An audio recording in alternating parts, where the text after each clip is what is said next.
Hi guys, good morning. Nandito po ako para magturo sa inyo kung paano po kumain ng pipino, kung LDR ang mga karelasyon nyo. So bago nyan, magkilay muna tayo kasi professional kaya ako makeup artist galing St. Peter. At dati galing po akong LA, Likod Auditorium. Tapos nagbakasyon po ako sa UP, unahan patio at saka sa likod ng SM, unahan sementeryo. So ayan po guys, ako si Erika Imbang. May po ako, may lahi po ako, bulldog, half shih tzu, tawag sa akin, bullshit. So ayan po ang pagkilay ko Ito, kinukuskus ko lang yan dito, pang grand final. Nan. Para mayaman, tingnan. Ito yung mga kilay ng mga mayaman. Kung hindi kayo mayaman, huwag kakikilay-kilay nito. Kasi malinis nga ako, dinadaan ko muna sa apoy ang aking eyeliner para mamatay ang bakterya. Dinaan ko muna to sa apoy. Mga marumi, yung iba bumibili na kayo ng eyeliner, hindi ko alam kung saan ginawa yan. Baka galing pa yung slaughterhouse. Sa akin niya, galing ito yung sa gasol namin. Ang gasol namin ngayon sa 1,600 pesos. Hayan guys ha! So magtuturo na po ako na kumain ng pipino. Halimbawa, kung ang relasyon mo nandito, ganito pag kumain ng pipino, kung asawa mo nandito, ganyan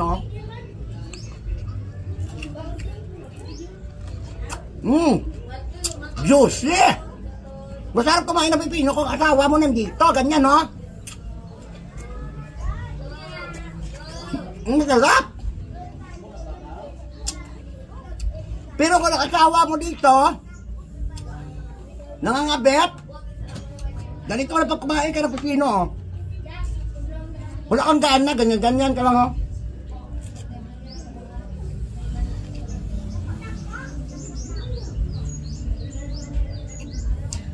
Kasi naiiba na ang lasa ng pipino, hindi na fresh.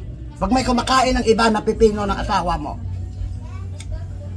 Halimbawa, ganito sa kalaki, malulupay pa yan. Iba yung pipino na original na ikaw lang kumakain, ganyan siya ka-crispy. Ganyan siya. Masarap kainin, ganyan. Masarap na kumain ng ikaw yung una, ikaw yung user. Pangit yung second user, ka lang ginamit ng iba, gagamitin mo pa. Pero kung ang imong boyfriend naman, asawa mo, LDR, parang hindi ka na makakain ng pipino, gaganyan-ganyan ka lang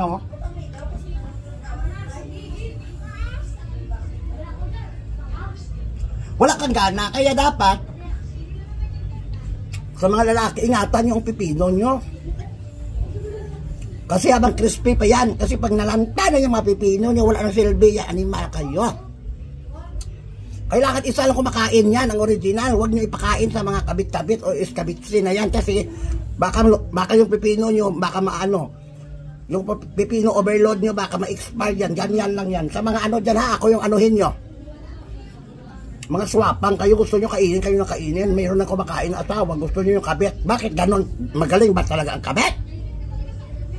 Ganyan nila ginaganito nila Ginaganito nila ang pipino nyo kasi doon kayo talaga, yan yung sa original na asawa. Ginaganito nila ang pipino nyo ganito Hindi ako yan, di puta.